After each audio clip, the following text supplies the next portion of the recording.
ঠিকাদাৰজনক সুধিলোঁ, ঠিকাদাৰজন বিহপুৰীয়া ৰাজবাৰী বুলি কৈছে। আৰু তেখেতক আমি কামৰ যিটো মানে হেৰি হৈছিলে, ৱৰ্ক এটা আছিলে, সেইটো আমি বিচাৰিছোঁ। তেখেতে ক'লে আমাৰ মোৰ হাতত দিয়া নাই, আপুনি ইঞ্জিনিয়াৰৰ পৰা লৈ ল'ব, তেনেকৈ ক'লে। তাৰপিছত প্লাছ আমি যিখিনি কামৰ আমাক মানে ফটো মাৰি বাইদেউহঁতে দেখুৱাইছিলে, ইয়াত কোনো লিণ্ডাৰ নাই। এইটো এই লিণ্ডাৰটোৰ ঠাইত ৰডডাল দি পেলাই অকল গ্লাছখন সেই ফ্ৰেমটো বহুৱাই পেলাই তেনেকৈ বনাই থৈ দিছে। আৰু আমি ক'লোঁ, তেতিয়া হেৰিয়ে ক'লে যে ইয়াত আমাৰ লিণ্ডাৰ নাই, সিহঁতৰ কামৰ ষ্টিমত মানে লিণ্ডাৰ নাই। আৰু এই ঘৰটো এনেকৈয়ে থাকিব, ইয়াত অকল এই চেকা টেকাবোৰ গুচাই ৰংহে কৰি দিব, ইয়াত কোনো ফেন চেনৰ ব্যৱস্থা নাই মানে। তাৰপিছত আৰু অলপমান দেৰি কথা তেখেত গুচি গ'লে, তাৰপৰা আমি কামটো বন্ধ কৰি দিলোঁ যে আমি ৰাইজে যদি এটা ডিচিশ্যন নোলোৱালৈকে মানে আপুনি ইয়াত কাম নকৰিব।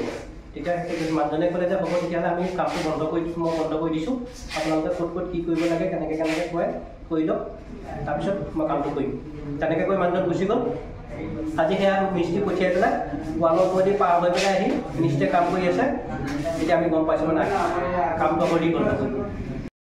কমলপুৰ স্বাস্থ্য কি হৈ আছে বিসংগতিখিনি? কি হৈ আছে মানে বিসংগতি মানে আগৰ মোটামুটি চলি আছিলে, কিন্তু এতিয়া ইয়াতে ৰিন'ভেশ্যনৰ কাৰণে এটা অৰ্ডাৰ আহিছিলে।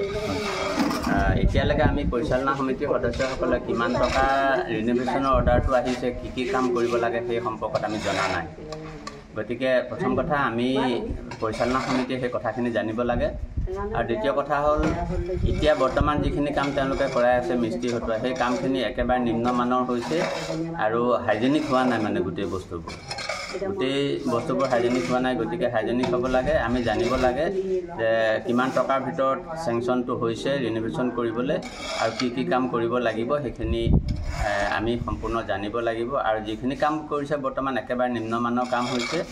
আৰু মানে স্বাস্থ্য উপকেন্দ্ৰ হিচাপে তাত দৰ্জা খিৰিকী যেনেকুৱা ধৰণৰ হ'ব লাগে সেইখিনি পুৰণাখিনি বন্ধ কৰি নতুনকৈ খুৱাইছে, তেওঁলোকে নতুনকৈ কৰিছে, দৰ্জা বন্ধ কৰিছে। গতিকে এই কথাখিনি হ'ব নালাগে। আৰু যিকেইটা ৰুম তেওঁলোকে ইতিমধ্যে ফিনিচিং কৰিছোঁ বুলি কৈ আছে, সেই ৰুমকেইটা একেবাৰে মানে হাইজেনিক নহয়, কোনো কাৰণতে স্বাস্থ্যসন্মত হ'ব নোৱাৰে সেইখিনি ৰুম। গতিকে আমি ইয়াৰ বাবে গোটেই পৰিচালনা সমিতি তথা স্থানীয় ৰাইজে প্ৰতিবাদ কৰিছোঁ।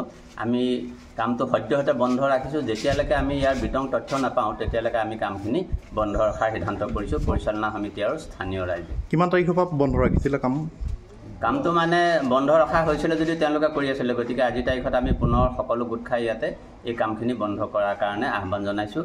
আমি পৰৱৰ্তী সময়ত মানে বিভাগীয় স্বাস্থ্য বিভাগক পৰিচালনা সমিতিৰ ফালৰ পৰা স্বাস্থ্য বিভাগৰ লগত যোগাযোগ কৰিম।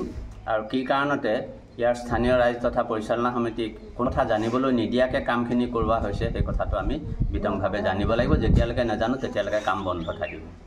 চাব চেণ্টাৰটো বিসংগতি বিশেষকৈ আমি দেখাত আগৰ চোৱাত ঘৰটো যদিও সৰু তেনে বিসংগতি বিশেষভাৱে নাছিলে।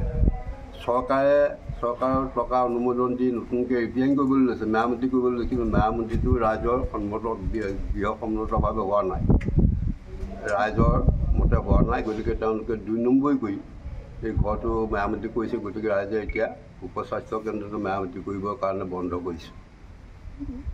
সঠিকভাৱে নকৰাৰ কাৰণে কিমান টকা আহিছে অনুমোদন হৈছে? অনুমোদনত কিমান টকা অনুমোদন আহিছে কথাটো মই বিশেষভাৱে নাজানো। আৰু সুধিছিলোঁ যেই আৰু তেওঁলোকে ঠিকাদাৰকো সুধিছিলোঁ, ঠিকাদাৰক লগ পোৱা নাই, আমি বিশেষভাৱে নাজানো।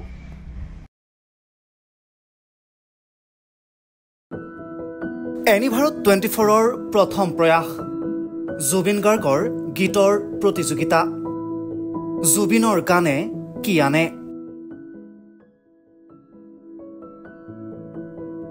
অডিশ্যনৰ বাবে যোগাযোগ কৰক 8638661821 আৰু 8812831556 নম্বৰত। এনিভাৰত 24 উদ্যোগত এটা নতুন সংগীতৰ প্ৰতিযোগিতা আয়োজন কৰা হৈছে, য'ত মোৰ গানৰ প্ৰতিযোগিতা হ'ব। আপোনালোকে তাত প্ৰতিযোগী হিচাপে আহিবলৈ পাৰিব। আৰু মোৰ ফালৰ পৰা আন্তৰিক শুভকামনা জনাইছোঁ। আৰু অনুষ্ঠানটোৰ নাম হৈছে গানে কি আনে। সকলোকে মৰম জনাইছোঁ, সকলোৱে আহক, ইয়াত অংশগ্ৰহণ কৰক। Thank you very much. Love U.